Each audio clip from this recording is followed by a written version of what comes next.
Muy buenas tardes a todas las personas que se conectan en este momento al conversatorio online digital de INRED, que se transmite por Facebook Live.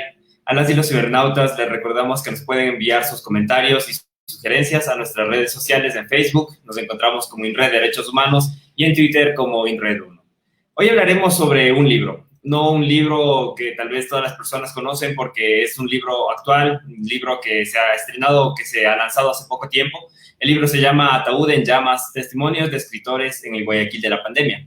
Para ello, hoy vamos a dar la bienvenida a la autora del libro, Gabriela Ruiz Águila, que se conectará brevemente. También vamos a hablar el día de hoy con Bicho Gaibor del Pino, que es arquitecto y fotógrafo independiente, interesado en explorar la tradición y la memoria colectiva. Buenas tardes. Hola, buenas tardes, ¿cómo les va? Muy bien, muy bien. En este momento también se conecta con nosotros Lucía Moscoso Rivera. Ella es escritora y editora que dirige la editorial independiente Mecánica Giratoria. Hola, ¿qué tal? ¿Cómo están todos? También nos acompaña el día de hoy José Miguel Cabrera. Él es periodista y director de UArtes Ediciones, de la Universidad de las Artes de Ecuador. Hola, ¿qué tal? Qué gusto. ¿Cómo están todos? Sí. Muchas gracias por acompañarnos en este espacio que tenemos desde INRED Derechos Humanos. Nosotros les damos la cordial bienvenida y muy pronto también se va a conectar la compañera Gaby.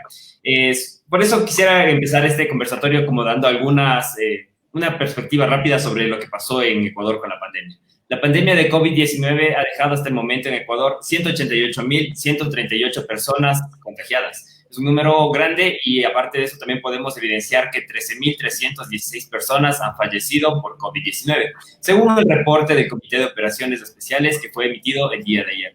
Sin embargo, el número de defunciones ha sido cuestionado. La pandemia está afectando duramente al país, pero los niveles más altos se los evidenció en marzo y en abril, en el año 2020, específicamente en la ciudad de Guayaquil. Y los relatos son los que se recogen en el libro, los relatos sobre la pandemia, sobre el COVID, lo que sucedió con las personas y lo que sucedió en la sociedad durante esta temporada, durante esta temporalidad, en el libro llamado Ataúd en llamas. Por eso ahora vamos a empezar, antes de empezar con Gabriela, en este momento nosotros vamos a conversar primero con Bicho Gaibor, ¿ya? Durante la pandemia muchos periodistas estaban en las calles, pero también otros empezaron a utilizar diversos canales de comunicación para seguir contando las historias desde casa o desde la oficina. Bicho Gaibor, por favor, ¿nos puedes contar cómo viviste tú la pandemia en Guayaquil y cómo fue el trabajo de cobertura que realizaste durante esta temporada? Hola, mira, yo estuve trabajando para una agencia internacional de prensa, porque uno de los compañeros que estaba haciendo el registro anterior se enfermó de COVID. Entonces, digamos que me pasó el trabajo y empecé con eso. Yo no tuve confinamiento como tal, porque pues prácticamente todos los días que duró el confinamiento acá, yo estuve en la calle fotografiando. Me guiaba mucho por las redes sociales, de hecho, porque en medios de prensa locales, nacionales, no se daba la cobertura necesaria, sobre todo por la ubicación de los cuerpos, ¿no? que era algo que yo tenía que buscar para esta agencia. Entonces estaba mucho cubriendo, digamos, la parte de afuera de los hospitales. Por supuesto, dentro no podía entrar por seguridad y porque no te dejan entrar. Pero estaba como muy atento a las redes sociales y a las redes de amigos que podían estar en la calle y ver dónde había cuerpos. Entonces, digamos que parte de esta visión se refleja un poco en el libro, porque las fotos en su mayoría hablan de, digamos, de una pandemia en la calle, ¿no? No de una pandemia desde la casa, ¿no? Porque pues yo en ese momento vivía solo y tampoco tenía una familia donde llegar, ¿no? O sea, yo llegaba a mi casa y por seguridad tampoco vi a mis padres durante esos meses.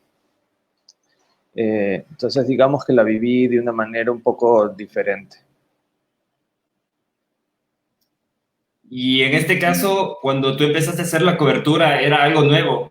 ¿Habías estado en alguna situación similar, algo parecido que te rememore lo que sucedió con la pandemia? creo que por dicha nadie ha estado en una cosa parecida, o sea, salvo en una guerra, y creo que ninguno de nosotros hemos estado en una guerra. Pero tener cuerpos fallecidos en la calle, o sea, qué buena suerte que no hemos visto eso muy seguido, ¿no? Porque sí era muy duro. Para mí, digamos, creo que el momento más difícil, sobre todo en la cobertura, era conversar con los venezolanos que se iban a pie, que se regresaban a pie a Venezuela, porque no encontraban ningún apoyo acá, porque se les cerraron todas las puertas, las que ya estaban cerradas. No sé, o sea, les pedían que se fueran de la casa, que no les pagaran la renta, pero se fueran. Y no sé, sentir como que el país, la ciudad le daba la espalda a las personas, igual, independientemente de donde sean. Eso fue, creo que muy duro, ¿no? Verlos en la carretera caminando embarazadas, mujeres con niños, teniendo que pasar más adelante páramos. Eso creo que fue muy, muy complicado.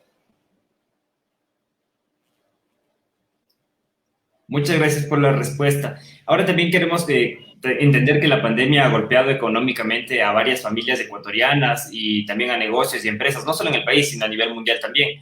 Por eso quisiéramos conocer desde la perspectiva de Lucía Moscoso, directora editorial independiente de Mecánica Giratoria, y de José Miguel Cabrera, director de la Universidad de la U Artes Ediciones, desde sus espacios, ¿cómo ha impactado la pandemia en los editoriales?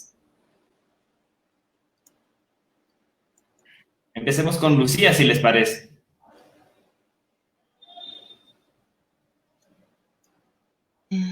Aquí, ya. Bueno, primero gracias por la invitación, por este espacio para conversar sobre esta publicación. Creo bueno, que a nivel editorial, un poco en el Ecuador siempre estamos en crisis, ¿no?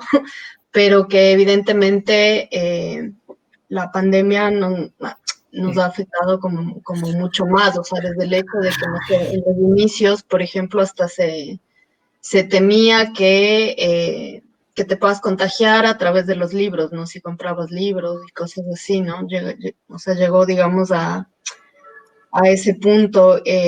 Y un poco también desde el editorial vimos esta necesidad de hacer algo, de hacer una publicación que pueda contribuir, digamos, de alguna manera a dar cuenta de la realidad que se estaba viviendo. O sea, creo que esta pandemia que sigue, digamos, presente en todo el mundo ha puesto en evidencia todo lo que no funciona, ¿no? En el sistema en general y ya particularmente en cada uno de los países y en cada una de las ciudades, ¿no?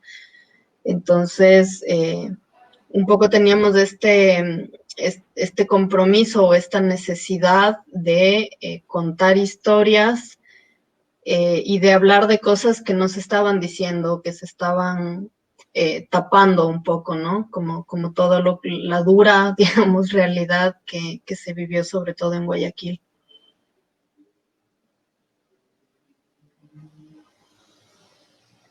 Sí, ahora podemos pasar con José también, que nos cuente desde tu punto de vista cómo has visto que ha impactado la pandemia en los editoriales. Tal vez algo similar a la respuesta de Lucía o tal vez tienes alguna nueva apreciación también. O sea, bueno, lo que ha ocurrido, obviamente, con la reducción de recursos es que eso se está produciendo menos, se está imprimiendo menos, pero de todos modos hay un intento de sobrevivir, perdón, de sobrevivir, ¿no? Entonces, hay mucha gente que está buscando trabajar junto con otros, hacer coediciones, buscar formas de ver cómo unos ponen unos recursos y otros. A nosotros nos han hecho muchas propuestas de esa naturaleza. Sé que igual ocurre con otras universidades, porque claro, o sea, la situación siendo una editorial universitaria es un poco distinta a la de ser una editorial independiente, ¿no? Sin embargo, ya desde el punto de vista como que de nuestra editorial, de todos modos, había una reducción de recursos muy fuerte que ya hubo antes de la pandemia, que volvió a haber durante la pandemia, pero además los recursos que supuestamente, de los cuales sí deberíamos disponer, no han llegado. Así que, por ejemplo, en abril nosotros decidimos que todo este año lo íbamos a trabajar de forma digital porque el Ministerio de Finanzas había mandado unas directrices en las que prohibía contratar ítems de impresión de libros. Eso fue levantado después por acción de la Corte Constitucional, pero en todo caso ya era como bastante tarde para poder repensar el 2020 de otra forma. Nosotros ya, como ya habíamos decidido, perdón, que iba a ser digital todo, entonces empezamos a publicar como locos, porque además muchos libros estaban bastante adelantados, bastante trabajados, ya bastante a punto, y cuando tú imprimes las cosas, o sea, los libros, es muy normal que tú tengas el libro listo en un momento, pero lo publiques un mes después, ¿ya? Luego de hacer otras labores, pero en este caso tenías esta otra opción de subir todo, y eso fue lo que hicimos, no solamente como una cuestión de mantener la producción, ¿no? Y de hacer, o sea, de seguir produciendo, sino como una forma de dar algo a la gente, a nuestros compatriotas, a los ciudadanos, porque desde el principio, con la cuarentena, cuando pensábamos que iban a ser solo 2 semanas, ¿no? O sea, eran 2 semanas que todo el mundo estaba entendiendo muy, bueno, voy a aprovechar este tiempo para, no sé, para escribir mis cosas, para arreglar mi casa, para poner mis cosas en orden, todo lo que tengo pendiente, no sé. Pero enseguida también saltó a la vista la importancia del arte para poder sobrellevar esta situación, ¿no? Del arte en cualquiera de sus manifestaciones, para leer, escuchar música, ver películas, ver obras, pinturas, performances, aunque no las estuvieras presenciando, pero... Y eso fue, el arte fue un sostén emocional muy importante para atravesar la pandemia, que después ya se ha convertido, o sea, seguimos todavía con restricciones. Llevamos 10 meses, no, 9 meses. Y entonces, como éramos conscientes de esa importancia, entonces, bueno, decidimos subir todo. Pero cuando te digo todo, me refiero también a los libros que por motivos comerciales no habíamos subido en 2015, 2016, en 2017. Entonces hubo eso, ¿no? Porque no tenemos, no hay un protocolo tampoco, ¿eh? Fue una decisión que tenía que ser tomada rápida y decidimos que era lo mejor para todos, no solo para nosotros. Y entonces lo que hemos visto es eso, ¿no? O sea, muchas editoriales o incluso espacios culturales.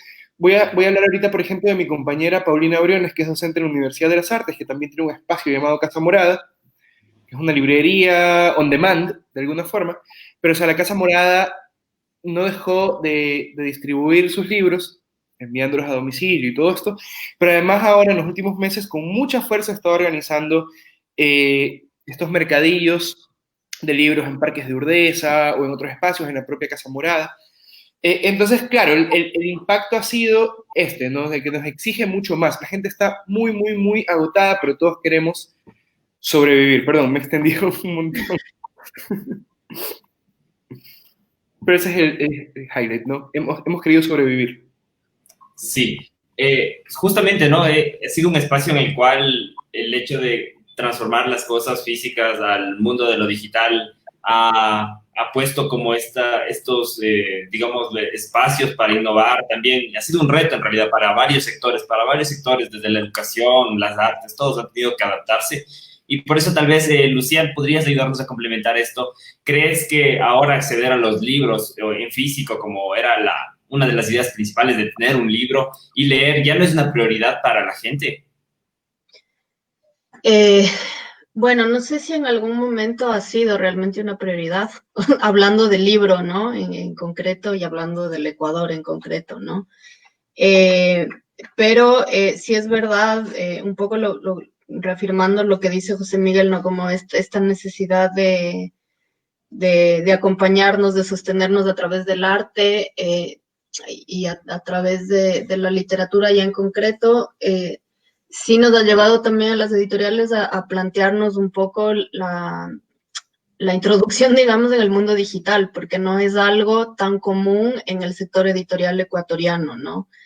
Entonces ahora cada vez hay más, o sea, estamos un poco en eso, ¿no? Como incluso, no sé, las ferias del libro, todo es virtual, el poder hacer las ventas online también. De todas maneras, yo creo que se sigue manteniendo la necesidad o la gana del libro en físico, ¿no? O sea, no creo que eso es algo a lo que se haya renunciado ni algo que se vaya a perder para nada. Pero, por ejemplo, del lado nuestro, sí es esta publicación, nuestra primera publicación digital y que la pensamos justamente de esa manera, tomando en cuenta este contexto y lo difícil que era imprimir, distribuir en un momento en el que todo estaba, ¿no? Como todo estaba cerrado y todo era muy, muy complicado. Y sabíamos que la manera más directa y más efectiva, ¿no? De poder difundir el libro, la publicación, era hacerlo digital.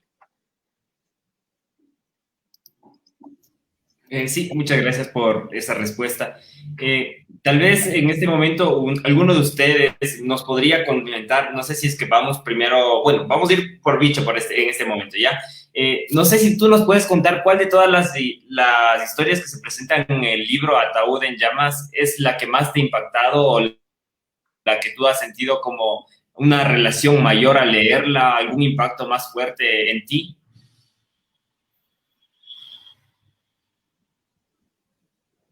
El micrófono, compañero.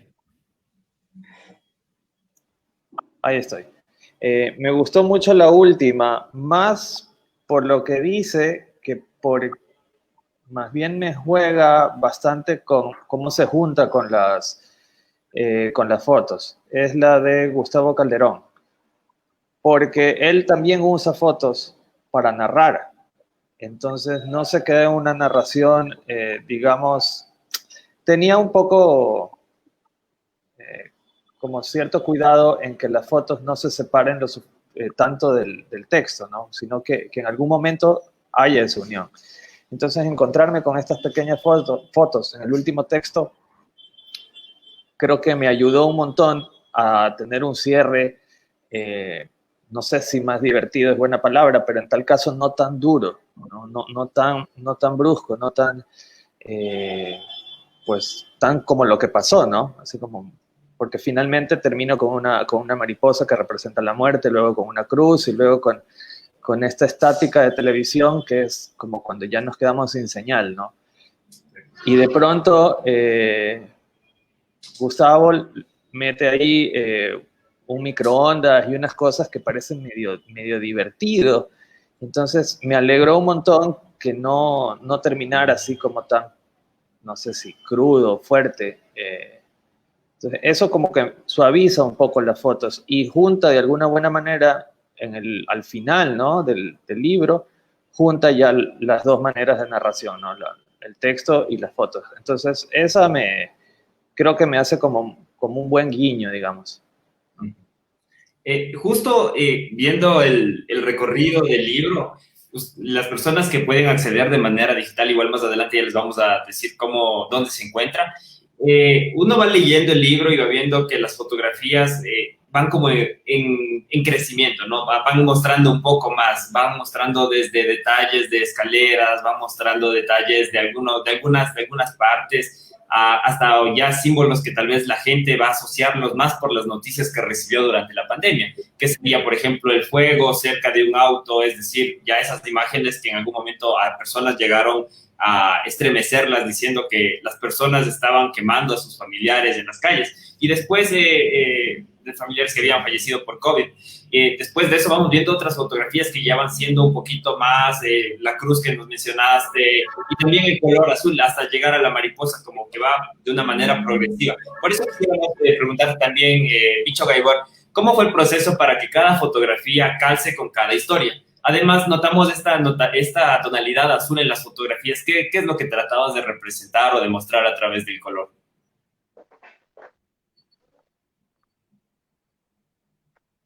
tiene que ver con el frío, ¿no? Tiene que ver con lo médico y que, digamos, todas las cosas médicas se representan un poco con el color azul. Tiene que ver con el frío un poco como de la muerte también, como de ser fríos. Es un color pues que obviamente no es natural en las fotos y es eso, ¿no? También es para darle un carácter de conjunto, sí. Entonces, digamos que para que se entienda que es un solo cuerpo. Y lo que tú notabas al principio, que va como creciendo la narración dentro de las fotos, sí, también es porque se intenta normalmente para composiciones fotográficas, igual que en los textos, crear un ritmo, ¿no? Entonces, vos tienes una idea que la desarrollas y llegas a estos momentos más cálidos, donde va entrando cada vez más fuego, y ahí, teóricamente, según yo, se va generando cierto ritmo. Entonces, sí, digamos que las fotos pasan desde lo presencial, porque hay algunas que son o sea, la cruz, las llamas estas cerca del carro, todo eso es de la pandemia propiamente dicho, ¿no? O sea, es parte de mi trabajo periodístico, digamos, durante la pandemia. Las otras también, pero ya son una puesta un poco más poética, si se quiere, ¿no? O sea, y otra de las intenciones es que estas fotografías, si bien acompañan a los textos, no se rigen por los textos, ¿sí? Cuando Gabriela me invitó a ser parte de esto, la primera premisa o la primera idea que tenía era que, digamos, las fotos no sean ilustrativas de los textos, porque creo yo que se vuelve redundante, ¿no? Decir lo mismo con palabras y decir lo mismo con imagen. Entonces, la intención, yo tengo una sensación de que el libro es muy íntimo en el sentido de la intimidad familiar, ¿sí? Que es muy familiar. Y como te contaba antes, yo no vivo con ninguna familia, ¿sí? A mis padres no los vi durante esos meses. Mi idea era presentar como el otro lado, ¿sí? Como ese lado de la calle. Entonces, hay muchas ventanas, por ejemplo, o la luz que viene de una ventana o cosas así, pero por las cuales nunca se logra ver. ¿Viste? Las ventanas fungen un poco como de la unión entre la intimidad, entre la casa, entre, digamos, el elemento que te permite ver afuera, pero en esta serie ninguna de las ventanas es posible ver afuera, por ninguna de ellas. Entonces es un poco estar ahí, confinado, mientras está sucediendo las otras fotos en la calle, ¿no? Gracias por esa respuesta y en verdad, ahora que estamos todavía en un momento difícil de la pandemia, no está de más recordar que hay que mantener las normas de bioseguridad que se han mencionado durante todo este tiempo y que han sido declaradas por organismos de salud. Y a la vez, como tú contabas, ¿no? También las personas adultas mayores, en este caso tus padres, de seguro ya tienen un poco más de 40, 50 años, son personas que se vuelven tal vez un poco más, digámoslo, tienen un poco más de vulnerabilidad ante el virus, que puede atacar mucho más estos grupos de personas. 76 sí. Y 83. Por eso mismo, imagino que tu labor como periodista y fotógrafo de estar en la calle implica mucho, ¿no? El contacto y el espacio, y a la vez sí es como esos sentimientos que te va generando, que te ha generado durante la pandemia y tal vez mantienes porque continúas realizando trabajos también. Sí. Igual el cuidado de los que quieres, ¿no? O sea, que sepan que tú estás bien, intentar hablar seguidos con ellos, intentar no contarles todo para que no se asusten, pero saber que están bien. Excelente, muchas gracias. Pero en este momento vamos a volver con Gabriela. Para las personas que se conectan también a la transmisión, les recuerdo que Gabriela Ruiz Águila es investigadora en prensa, migración y derechos humanos y cronista. Entonces, muchas gracias por comparecer en este momento, en este espacio de diálogo. Estamos tratando el tema del libro Ataúd en Llamas, y por eso queríamos comentarte, Gabriela, que, mejor dicho, tú nos comentes, durante los días de la pandemia, ¿cómo estabas viviendo esa situación en Guayaquil? Y en ese contexto, ¿cómo empezaste a escribir las historias que se detallan en el libro Ataúd en Llamas? Muchas gracias por la pregunta y abordar lo que existe como trabajo periodístico en el libro Ataúd en llamas. En los días más difíciles de la pandemia, entre marzo, abril y mayo, se vivieron momentos muy difíciles en la ciudad de Guayaquil. Es una ciudad con un clima húmedo. Para quienes no lo conocen, no han escuchado aún de Guayaquil, el puerto principal del Ecuador, y en aquellos días la situación principal que corresponde a la característica de su población, la de la ocupación, mayoritariamente en subempleo, hizo que esta directriz del gobierno ecuatoriano de guardar la cuarentena, el confinamiento, sea muy difícil de sobrellevar, porque simplemente quienes no salen a trabajar no comen. Y en un puerto como estos, caracterizado por un gran movimiento comercial, esta política de restricción de la movilidad hizo que se afectara muchísimo a la población que depende de ellos, y varias otras políticas de Estado como el continuo cambio, rotación del personal, cambio de ministros de salud y también otras medidas que se fueron tomando en aquellos días. Los cambios también en el reporte estadístico generaron confusión también y problemas para reportar como quisiéramos en mejores condiciones pandemia. Las organizaciones internacionales solicitaron a los gobiernos como una recomendación que se mantuviera constantemente informada a la población para evitar que confusiones, también ideas equivocadas, erróneas, se generaran alrededor de la pandemia. Eso por hablar de la transmisión de la enfermedad, de los síntomas, pero sobre todo porque se dieron cuenta que en anteriores experiencias como el SARS y otras pandemias que no afectaron tanto a Latinoamérica, uno de los factores claves fue la información. Y en este sentido, el trabajo de los periodistas, sobre todo de aquellos que cubren historias con enfoque de derechos humanos, es clave. Este libro se realizó en esos días de difícil situación y los testimonios se recopilaron en estado de shock. La escritura también se hizo en una situación de alta complejidad y se fundamentó en la respuesta a una sola pregunta: ¿cómo estás? ¿Cómo está tu familia? Y ese hecho nos llevó a recibir, en mi caso, fotografías, audios, textos, en donde los compañeros en confinamiento me narraban desde la intimidad de sus casas cómo se encontraban y cómo en un toque de queda desde 2 o 5 de la tarde tenían que resolver la vida, comprar comida, comprar medicamentos y atender mucho a su familia. Creo que a lo largo de esta conversación mis compañeros han dado varios de esos reportes también, y son también suyos los testimonios de cómo otros necesitan de nuestro cuidado, sobre todo de aquellos que se nos permitía por la edad y también por las condiciones salir a hacer las compras y a resolver mucho de la vida.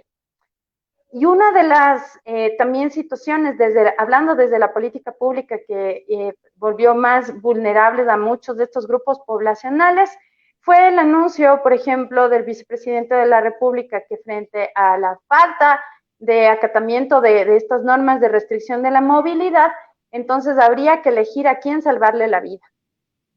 Quiero recordarles a todos quienes se están conectando a esta transmisión y que este país ha vivido en menos de un año 3 estados de excepción y una cuarentena. La restricción de movilidad plena por el tema de la pandemia. Y que nosotros como periodistas, hablando de Bicho Gaibor y de mí en particular sobre esta obra, venimos no solamente haciendo la cobertura de la pandemia por sí misma, sino que procedemos ya de un contexto donde fue complicado todo este año. Desde el paro del octubre de 2019 ya la sociedad se encontraba en movilización.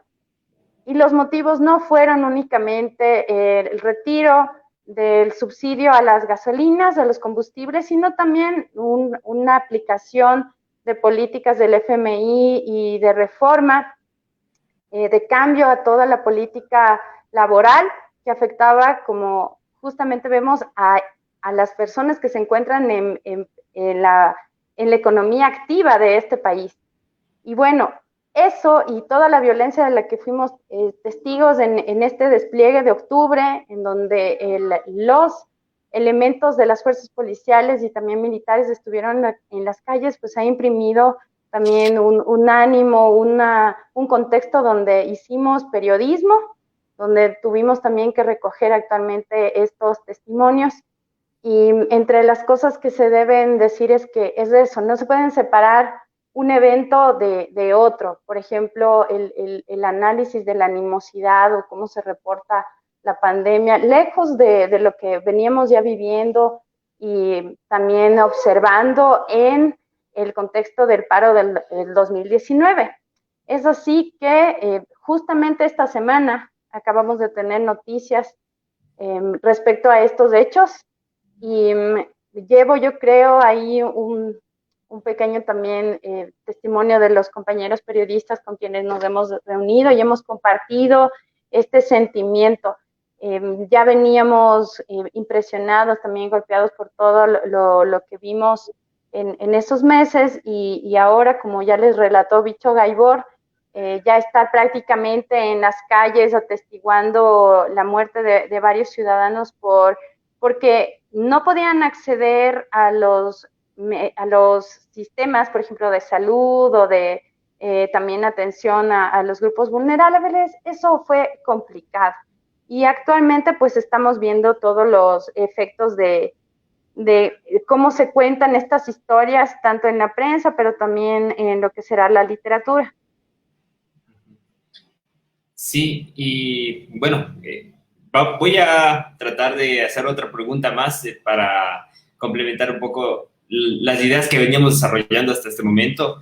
Y súper interesante lo que nos cuentas también del trabajo que han venido realizando como tú en este caso y otros periodistas a nivel nacional e internacional también. Pero también quería comentarles a las personas que nos están mirando que Ataúd en Llamas recoge los testimonios de 11 escritoras y 11 escritores nativos y residentes de Guayaquil, que reflexionan sobre su vivencia en los meses más duros de la pandemia de la ciudad del Puerto. Tal vez nos podrías comentar un poco sobre la metodología de trabajo que utilizaste y, o sea, en este punto vamos a ver algunos ámbitos periodísticos. La metodología de trabajo que tú has utilizado, de dónde te has inspirado para utilizar esta metodología y a la vez sabemos que el trabajo periodístico es un trabajo que debe ser objetivo y a la vez tratar de no hacerse, o sea, de no sentirse tan como que dentro de la situación, porque a veces puedes perder el foco de lo que está suscitando, ¿no es cierto? Entonces, por eso quería saber también qué historias te fueron afectando, cómo hiciste también para recuperarte pronto y no estar como más que traumatizada, tal vez un poco complicada en el momento de realizar tu trabajo periodístico. Esto es una buena pregunta y creo que yo no cumplo con el requisito de como periodista no dejarme afectar o no involucrarme con las historias de los entrevistados o de los testimoniantes. En eso no lo cumplo, de hecho me meto de cabeza. Soy una cronista que camina a pie con las personas desde hace años. Así fue que nos conocimos con Bicho Gaibor, reporteando en Monte Sinaí, observando el cumplimiento de estos derechos que deben garantizarse, por ejemplo, con el Hábitat 3, sobre cómo habitar la ciudad. Él nos ha contado también de las múltiples maneras en que se restringe la movilidad y también cómo se sanciona también las formas de trabajar de la gente en el puerto. Y bueno, les comentaba que yo hice una sola pregunta y este fue un primer reporte que envié al portal de periodismo narrativo Pie de Página en México. A 15 primeros testimoniantes se les preguntó cómo estaban y esos reportes llegaron a veces claros y a veces más largos. El reporte más corto fue un audio y el más largo fue una reportería de 60 días, que es prácticamente lo que cubrió como tiempo este libro. 60 días inmersa de cabeza en contar y sostener el diálogo con 22 personas. Yo le pregunté a más de mis compañeros, pero muchos de ellos me dijeron que no era un momento para dialogar, no era un momento quizás para comprender de qué tan difícil era este momento que estábamos enfrentando y a veces un gran silencio. Muchos de ellos estaban perdiendo sus familias, llevando un luto, otros estaban esperando que nazcan bebés en sus familias, había mucha incertidumbre. Y lo que fue sucediendo después es eso, la ampliación de la reportería, ya prácticamente asumir este compromiso de la mano de los editores, con Lucía Moscoso, con José Miguel Cabrera, con la Universidad de las Artes, pedirle a Bicho que con su sensibilidad, él había visto varios muertos, ha visto muchas cosas en las calles de Guayaquil en estos días, pero no queríamos convertir en esto en una galería más de imágenes con todo este horror del que hemos sido testigos. Y sin embargo, Bicho ofrece un ensayo fotográfico, un acercamiento para paralelamente acercarnos a estos testimonios, quizás desde el exterior. ¿En qué me inspiro? Me inspira a la gente, si cabe decirlo, y en esos días hubo mucho horror. Una de las imágenes que no dejaba de reproducirse en mi mente, y creo en la de muchos ecuatorianos, fue precisamente la de estos ataúdes en llamas, de estos cuerpos calcinándose en las esquinas de Guayaquil, y también muy abrumada por cómo se administraba el destino final de los cuerpos de los fallecidos. Actualmente hay este reporte que realizó el Comité Permanente de Derechos Humanos de Guayaquil, en el que también entiendo Bicho ha participado de alguna manera, sensibilizándose con los familiares que están exigiendo saber dónde se encuentran los cadáveres de 80 fallecidos que aún no se encuentran por ningún lado. Y la primera exhumación se realizó justamente esta semana, después de 6 meses de esa gran crisis sanitaria. Pero también ha sido una crisis de derechos humanos de la que tenemos que hablar, porque esta crisis no se desató de un día para el otro, no se desfalcaron el sistema sanitario, el de salud, no se robó un hospital de un día para otro. Ya existieron condiciones estructurales, una cultura, grupos organizados que simplemente vieron ahora la gran oportunidad de robar con muchísima más avaricia, en vista de que las leyes que se promulgaron eran de emergencia y la gente necesitaba acceder a esos servicios. El libro tiene tanto la recuperación de datos periodísticos que otros reporteros lograron en la calle, también en informes públicos, y con eso se contextualiza las historias de quienes dentro de casa estaban haciendo todo esto para sobrevivir. Hay un gran elemento narrativo, intertextualidad con otros autores. De hecho, el mismo nombre del libro es un homenaje al cuento de César David Andrade, Ataúd de cartón, porque eso fueron las donaciones que se entregaron, dicen que desde Quito, para poder administrar, como les decía, a los cuerpos, pero también en diálogo con Juan Rulfo, Llano en Llamas, cómo tenemos una capacidad de dialogar con quienes están transmigrando, moviéndose a otro lugar. Nosotros también vamos para allá. Y bueno, esto es para empezar. Los editores han sido generosos por comentar que ya sobre el estudio de la crónica y los rasgos que tiene, la herencia de la que es capaz también de nutrirse, y también ahora irse sumando, hay lecturas de Svetlana y del gran García Márquez. Entonces, bueno, quizás ellos puedan comentar con respecto a esto, cómo ha sido la experiencia de editar estas historias tan duras que espero puedan resistir la historia. Sí, de seguro van a ser otras generaciones las que miren todo lo que pasó y analicen, y también tal vez lleguen hasta criticar las decisiones que se tomaron desde diferentes espacios, ¿no?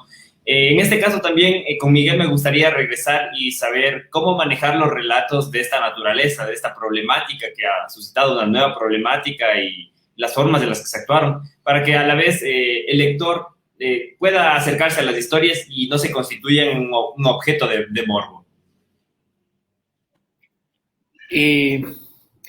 Bueno, ahora que mencionas esto, Gaby hace un rato habló del nombre del libro, ¿no? Que era Ataúd en Llamas, y nos dio como el argumento y toda la justificación para ello. Hay una cosa que tiene este libro, que es que siempre corre el riesgo, siempre va como caminando muy, muy al filo, y si solo se lee como a veces leemos los periódicos, solo los titulares, solo, ¿no? El libro se arriesga en ese sentido a ser como confundido con un producto sensacionalista. ¿Ya? O sea, corre el riesgo, ¿no? Porque escoge este nombre, porque tiene títulos como el de Solange Rodríguez, que dice, padre, agradezco que te hayas muerto el año pasado y no este. ¿Ya? Que son ideas, como te digo, riesgosas, pero que, bueno, cuando ya ves el tratamiento que ha tenido, la forma en la que se ha conseguido esas historias, cómo la autora hace suyas las palabras de todos estos escritores, ¿no? Porque esto también lo mencionó, me parece Gaby, es el género, no solo son testimonios, es el género del testimonio, en el que mucha gente cuenta, y Gaby recompone, ¿no? Arma una línea, una línea temporal, perdón, estructura las cosas para que se lea mejor primero lo que tal vez te contaron al último, pero mejor iban en el primer párrafo, ¿no? O sea, hay todo ese trabajo ahí en el medio, y entonces la autora hace este trabajo de meterse en la piel de otra persona, de estas otras personas, o tal vez al revés, ¿no? De traer a esas personas hacia adentro. Y este acto creo que es lo que le da como... O sea, lo que nos permite a todos decir es aquí no hay una gota de sensacionalismo, porque es pura empatía. Es pura empatía. Entonces, cuando ya conviertes esas historias en tuyas y cuando ya las sientes y lloras con ellas porque las estás acompañando y te sientes adentro, ya es otra cosa. Ya es totalmente otra cosa, pero además es un ejercicio que necesitábamos. Es un ejercicio que necesitábamos, que vino a ser contrapeso contra un discurso oficial muy frío, y no solo frío, sino además que no nos respetaba, ¿no? O sea, que muy deshonesto. Esto es importante porque o sea, la pandemia es la pandemia, es una crisis, la han atravesado todos, ¿sí? Podríamos haberla enfrentado todos juntos, pero cuando las cabezas te empiezan a maquillar los números, te empiezan a decir que sí están preparadas, pero hay gente que ya no tiene espacio en el hospital, o mujeres embarazadas a las que votan para que se vayan a parir a su casa, porque ya no les pueden atender. Entonces, claro, o sea, ahí se empiezan a romper las confianzas y ya todos sentimos que nos quedamos solos, pero siguen saliendo estas cifras que están mal, que están desactualizadas, que no sé, y hay medios que intentan como contarte las cosas, pero también guardan ese otro discurso oficial que nos miente. O sea, lo hacían de forma paralela, lo siguen haciendo de forma paralela. Entonces, presentar este libro es presentar también una mirada íntima, interna, y es una cosa que todos compartimos, ¿no? Todos estábamos como con una angustia personal muy fuerte pensando en lo que nos estaba pasando, pero no nos estábamos permitiendo hablar de eso. No nos estábamos permitiendo hablar de eso porque obviamente uno tiene el recelo o el reparo de ir a decir, bueno, yo me voy a estar quejando de que me deprime quedarme encerrado en la casa si hay gente muriéndose, ¿no? Pero bueno, que existan estas historias nos permite un poco también como explorar ese otro lado interno, ese lado que también es crítico, que también, no solo es crítico y autocrítico, a través de gente que decidió abrirse. Entonces está bien hablar de eso también. Sí, ¿no? sí. Bueno, así, entonces esto nos permite el libro, o sea, nos permite poder acercarnos a estas historias de gente que ha perdido a sus familiares, y nos hablan con total franqueza de cómo se siente, o de que qué bueno que la muerte no se produjo durante la pandemia porque hubiera sido peor.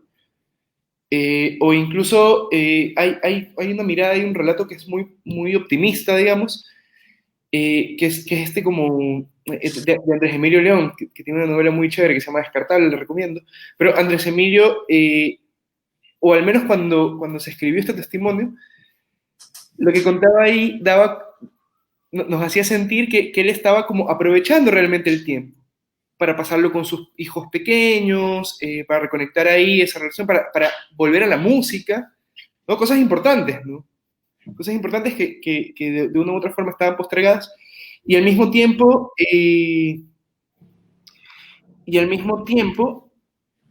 uno lee eso y dice, bueno, o sea, hay como algo bueno de esto, ¿no? Ahí está dando optimista, pero al mismo tiempo está la angustia de, pero todo esto lo estamos viviendo encerrados y conectándonos en computadoras y sin poder tocarnos, darnos abrazos con la gente que queremos. Y todo. Entonces es como, el libro te permite eso porque te permite a ti, o sea, tú como lector estás ahí en contacto directo con tu interior. Y estas otras personas que te comparten también, o sea, esa unión entre un interior y el otro es muy especial, y navegar por estas páginas te da justamente eso, ¿no? Conocer historias fuertes, sufrir con ellas, pero también sentir que no estás solo. Y también sentir que hay algo que puedes haber ganado de todo esto. Bueno, eso. Gracias por la respuesta. También volvamos con Lucía. Nos comentaba que ellas, bueno, para las personas que también ahora se están conectando, ella se encuentra transmitiendo desde Barcelona, España, y nos contaba, por ejemplo, las medidas de restricción que en este momento están suscitando por allá. Están con un toque de queda a las 10 de la noche, por ejemplo.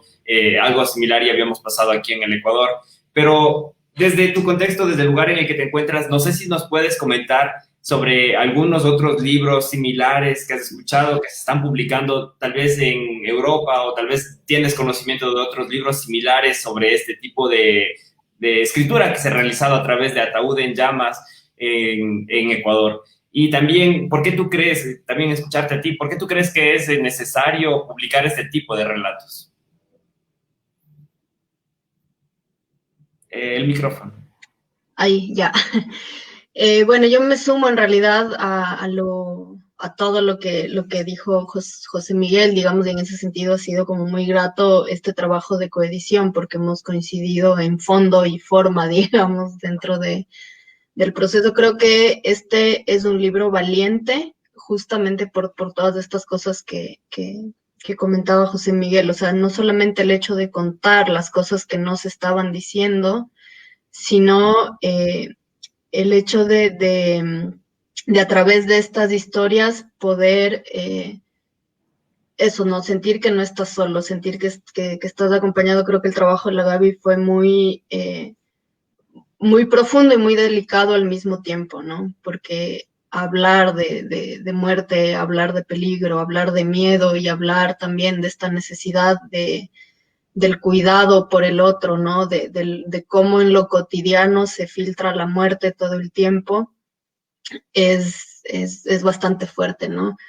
Y bueno, el libro tiene ya más de 3.500 descargas. Creo que eso da cuenta de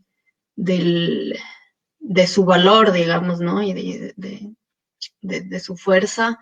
Y en relación a esto que pregunta sobre otras publicaciones, aquí en España yo lo que he visto son muchas publicaciones, sobre todo en los últimos meses, ya después de estos últimos meses después del verano, que han salido muchos libros más de no ficción, ¿no? Como mucho libro de análisis sobre el sistema, sobre, no sé, el sistema de salud, sobre cómo funcionan los virus, un montón de teorías y de cosas frente a la pandemia a nivel como mundial. También libros de relatos durante el confinamiento.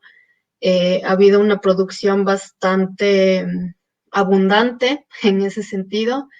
Y bueno, en el Ecuador también se han dado algunos casos, algunas publicaciones. Con Gabriela justo llevamos un poco un registro, vamos haciendo un seguimiento y vamos leyendo, ¿no?, un poco las cosas que van saliendo, porque nos interesa también ver con qué otros libros, con qué otras cosas está dialogando esta publicación. Justamente ayer veíamos este cuaderno que sacó el Centro Cultural Benjamín Carreón sobre la relación entre la pandemia, el cuerpo y la escritura, por ejemplo, ¿no? Entonces, creo que son producciones, que son textos interesantes, que nos invitan a entender y acercarnos a esta situación que todavía se está viviendo desde la escritura, ¿no? Desde la experiencia propia, desde cómo nos afecta a nivel como íntimo, o sea, emocional, corporal, la pandemia, ¿no? Gracias.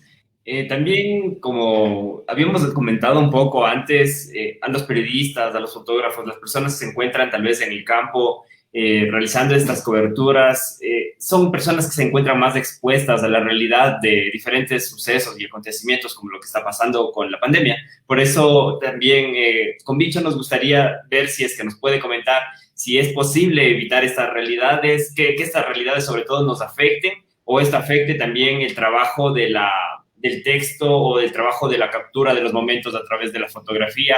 En qué momento una persona tiene que, sí, hay varias barreras, pero en qué momento uno puede decir, no, de aquí en adelante ya siento que es muy personal de una familia y no puedo seguir haciendo mi trabajo o debo o no debo hacerlo. No sé, ¿qué opinas acerca de esto, Dicho? Yo creo que, digamos, la fotografía documental como tal tiene la obligación de presentar cosas. Es más bien el que ve, el que puede discernir si quiere o no verlas. Creería que es el mundo en el que vivimos, ¿no? No solo por esta pandemia y no solo por Guayaquil, sino por todas las guerras que han pasado y por todos los desastres naturales o no por los que hemos pasado como humanidad. O sea, necesitamos ver esas imágenes, necesitamos saber digamos, el contexto en el que están hechas esas imágenes. Más bien es el manejo de esa información el que trastoca un poco la profundidad que tiene la imagen por sí sola, ¿no? Entonces, digamos que internacionalmente se maneja cierta verdad, si se quiere, o ciertas restricciones digamos, en la edición de las fotografías. O sea, no se pueden hacer tantos cambios como, no sé, como en otro tipo de fotos, ¿no? O producciones, o meter elementos externos, o añadirlos en postproducción. Eso no se puede, o al menos no se debería hacer. Así que creo que, no sé, o sea, por supuesto el fotógrafo como persona tiene sus propias restricciones, ¿no? Tiene sus propios límites. Yo llevo un proceso normalmente de conversar primero con las personas, explicarles de qué se trata el trabajo, explicarles cuáles son los alcances y dónde es posible que salga publicado, quiénes lo van a ver y para qué es, y entonces espero siempre un permiso de ellos, ¿no? Salvo que, por supuesto, sea algo como en los cadáveres en la calle, que pues no tienes a quien pedirle permiso y estás en la calle, y estando en la calle, pues se convierte en público, ¿no?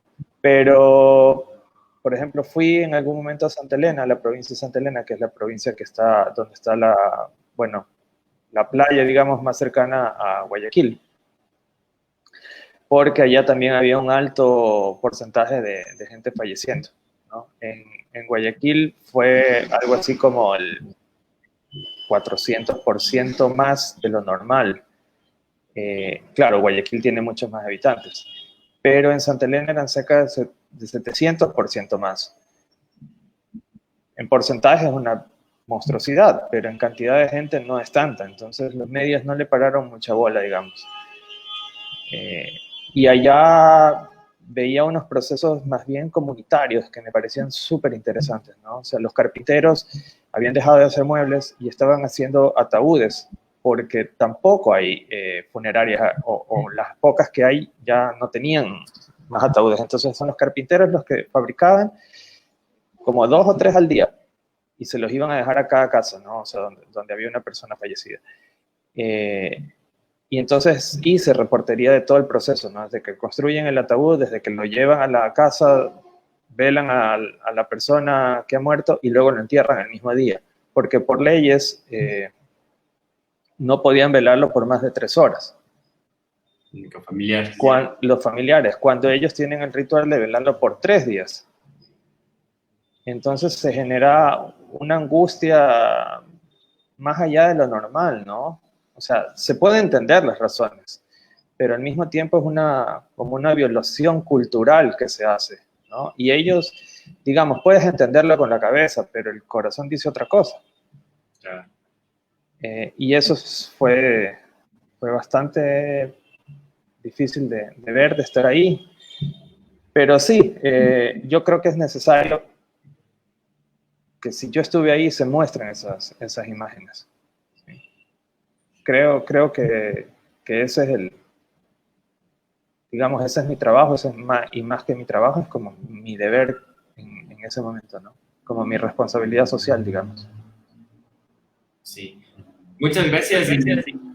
También solamente para recordarle que la CIDH también en los informes ha hablado sobre esto, ¿no? Sobre los dolores los dolores que sienten las víctimas de familiares que han fallecido por COVID.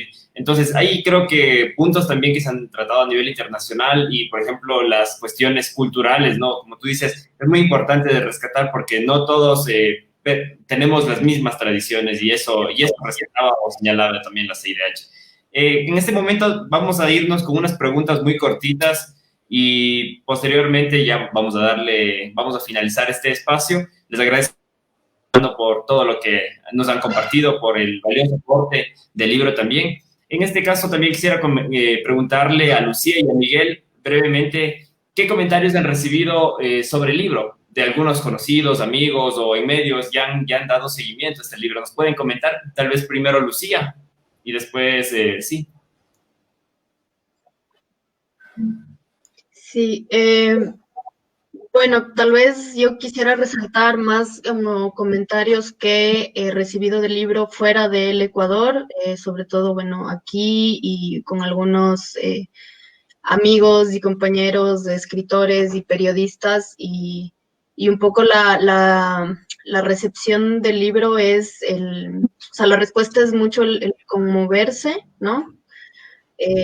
La empatía, digamos, que generan todos estos relatos y el valor que se le da al libro como al poder testimonial del libro, ¿no? Y siempre un poco el comentario es de decir que es una publicación necesaria y que se agradece que exista. El libro, desde su lanzamiento, digamos, ha estado ya en muchos medios, ¿no? Ha habido como muchas reseñas, muchos reportajes, muchas entrevistas y a nivel, digamos, nacional sobre todo, pero también afuera y creo que en todos lados se resalta esa importancia, ¿no?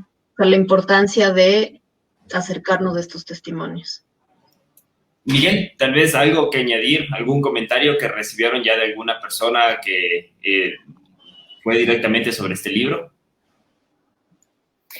Bueno, es curioso porque lo preguntaste ahora y me puse a buscar rápidamente en WhatsApp, en redes, y yo no he recibido comentarios directos más allá de parte de mis colegas en la universidad. Pero lo que sí me ha hecho sentir como muchísimo, además es normal porque el libro es de Gabriela, no es de Gabriela Ruiz. Entonces es Gabriela la que siempre está recibiendo como los comentarios pero donde sí he sentido un calor muy, muy fuerte e interesante es justamente en espacios como este.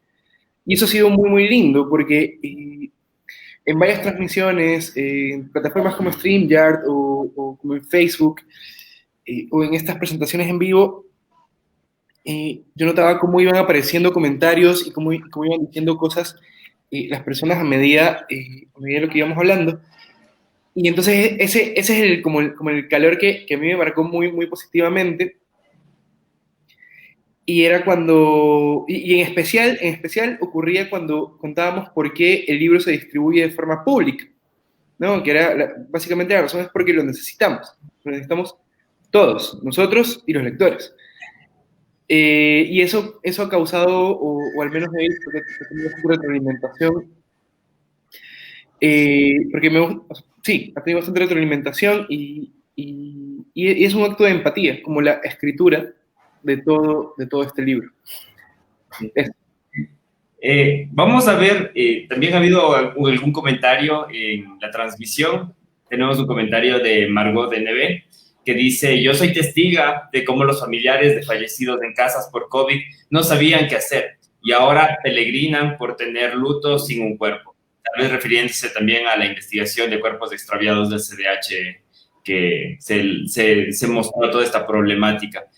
También dice más abajo: yo soy testigo cómo fallecían de COVID en sus casas y sus familiares no podían llevar sus cuerpos a darles, porque todo estaba colapsado. Y ahora sus familiares no saben dónde están los cuerpos de sus familiares, de sus otros familiares. Llevan por dentro una triste sepultura sin cuerpo. Es un problema que todavía se mantiene y que en realidad esperamos que las autoridades puedan dar respuestas claras sobre esto. Y para terminar este conversatorio vamos a terminar con Gabriela. Así que Gabriela, por favor, si es que nos podrías comentar un poco más acerca del libro, si es que tal vez están pensando que este libro se vaya a imprimir y también después alguna estrategia de difusión, o también si es que hay algún evento futuro donde se vayan a presentar o donde, y también hacer la invitación a la gente, donde pueden encontrar este libro y también ser parte de leer estas historias que se encuentran impregnadas en el texto. Bueno, me pediste un montón de cosas, pero voy a empezar por esta. Luego sería lindo que Lucía y José les cuenten dónde pueden descargar el libro y nuestra posición frente a la descarga y la gratuidad.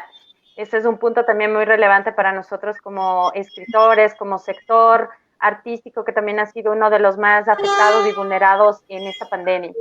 Bueno, quiero decirles que el libro no pudo ser escrito sin la construcción de una relación de honestidad y de confianza mutua con los compañeros.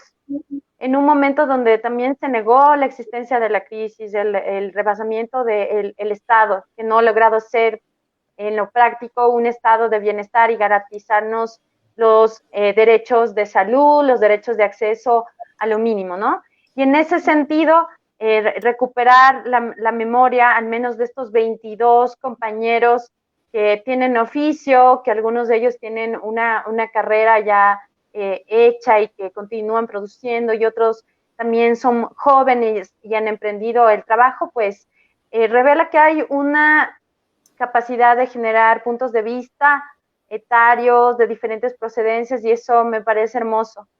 Tampoco hubiera podido lograr hacer este libro sin el apoyo, la continua asistencia de mi familia. Eso ha sido muy, muy importante para cuidar a mi bebé. Yo misma soy parte de ese grupo de mujeres, de esa población económicamente activa que debió cumplir con las jornadas intensas de teletrabajo, el trabajo doméstico, y también dejar al cuidado de otros a mi hija para poder escribir este libro. Y me siento ahora mismo, digamos, con una satisfacción de haberlo cumplido, pero apenas está empezando el luto o el proceso de recuperación después de escuchar una y otra vez los audios, leer y revisar los datos. Fue muy duro, y en ese sentido el apoyo que recibí de mis editores, de Lucía desde el otro lado del océano, acercándose desde el futuro, desde José Miguel también haciendo todo el cuidado de la edición, de Bicho con toda su sensibilidad y experiencia. El momento en que confluimos y decidimos hacer este libro y publicarlo porque lo necesitamos, como lo ha dicho nuestro editor, es así, lo siento de esa manera.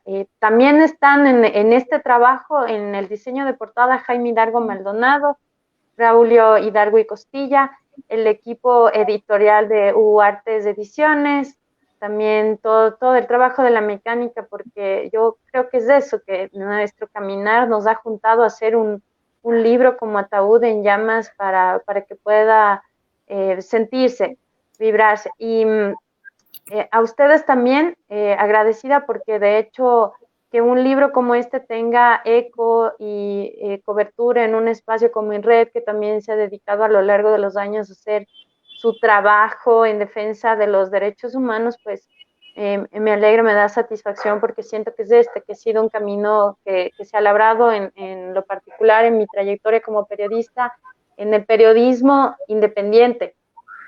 Y aquí mucho del periodismo se puso en prueba, en límites. Fuimos de los gremios más afectados, lo comentaba ahora en la mañana con Bicho en otra entrevista, los periodistas ecuatorianos fueron de los que más murieron en la pandemia por COVID, porque hay que añadirle condiciones de complejidad, de dificultad también para llevar a cabo este oficio. Y apenas estamos empezando a reflexionar sobre esas dificultades. En los espacios académicos, en los espacios de la literatura, irán apareciendo sus testimonios. Y bueno, descarguen el libro, léanlo, escríbanos si gustan, y es un placer hacer esto también para la escritura, para la crónica periodística. Gracias, Raúl. Gracias. Tal vez nos pueden comentar sobre el libro, dónde le pueden descargar las demás personas. No sé si Lucía o tal vez nos puede comentar. Sí. Sí. Justo, esto es importante porque justamente nosotros mudamos nuestro catálogo web entre que se publicó Ataúd en Llamas y ahora. Ahora mismo nuestro catálogo web se encuentra en la página de Manzana 14, que es el Centro de Producción e Innovación Cultural de la Universidad de las Artes, al cual pertenece la editorial. Entonces pueden ustedes entrar a manzana14.uartes.edu.es y ahí buscar en la pestaña Servicios Uartes Ediciones, y ahí pueden encontrar todas nuestras publicaciones. Ataúd en Llamas está dentro de la sección de coediciones, naturalmente, porque lo trabajamos con mecánica giratoria, pero también hay una forma muy, muy rápida de teclear en la barra de direcciones y conseguirlo, que es escribir bit.ly/ataúd _en_llamas. Y ahí se descarga enseguida. Bueno, muchas gracias por... Sí, me escuchan. Muchas gracias por toda la información que nos han brindado. Es un espacio que creo que ustedes han generado toda la historia recopilada a través de un libro, ¿no? Y esto va siendo un aporte para varias personas, para varios sectores que se encuentran interesados en entender un poco más lo que pasa en el país y lo que está suscitó con la pandemia. Y también, de paso, ya que nos encontramos en este espacio, recordarle a las personas que continúen manteniendo ese cuidado personal y también por las demás personas, ¿no? Porque es una pandemia que no se ha ido y que vamos a tener que continuar enfrentando y trabajando para salir adelante. Ahora también recordarles a las personas que nos están viendo que contamos con la presencia de Gabriela Ruiz Águila. Ella es investigadora en prensa, migración y derechos humanos, cronista y autora del libro. Bicho Gaibor del Pino, arquitecto y fotógrafo independiente. Él es interesado en explorar la tradición y la memoria colectiva. Lucía Moscoso Rivera, escritora y editora que dirige la editorial independiente Mecánica Giratoria. Y José Miguel Cabrera, periodista y director de Uartes Ediciones de la Universidad de las Artes de Ecuador, que se encuentra en Guayaquil. Este programa lo podrán encontrar colgado en nuestro canal de YouTube y en Red Digital próximamente. Y también recuerden que si desean que analicemos algún otro tema, alguna problemática en especial, pueden dejarnos los comentarios en nuestras redes sociales o enviarlas también a nuestro correo electrónico comunicacion@enred.org. Les agradecemos mucho por acompañarnos en este espacio y esperamos que tenga éxito el libro en la difusión para que personas se enteren de las historias que contiene. Muchas gracias. Muchas gracias por la invitación. Gracias a ti. Hasta luego. Abrazo a todos. Chao.